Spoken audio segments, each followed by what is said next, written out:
আজকে আমরা গণিতের একটি মজার জিনিস শিখবো। আগে একটা গল্প দেখো। একটি জঙ্গলে কিছু খরগোশ থাকতো। তারা খেলাধুলা করতে খুব ভালোবাসতো, কিন্তু তাদের খেলার একটা নিয়ম ছিল। তারা যখন খেলতে নামবে তারা জোড়ায় জোড়ায় নামবে। জোড়া মানে কি আমরা জানি? আমরা আজকে জানবো জোড়া মানে কি। এক জোড়া সমান দুইটি। বলো তো আমার সাথে, এক জোড়া সমান দুইটি, এক জোড়া সমান দুইটি। খেলতে নামবে জোড়ায় জোড়ায়। একদিন 4টা খরগোশ খেলতে এলো। তারা জোড়ায় জোড়ায় দাঁড়ালো। দেখো তো ছবিতে কি দেখা যায়? এক জোড়া সমান দুইটি, দুই জোড়া সমান 4টি।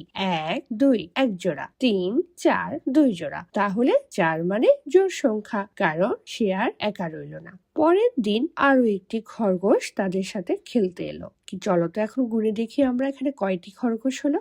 1 2 3 4 5। তারা জোড়ায় দাঁড়ালো, কিন্তু শেষে একটা খরগোশ একা পড়ে রইলো। তাহলে 5 কি? 5 হলো বেজোড় সংখ্যা।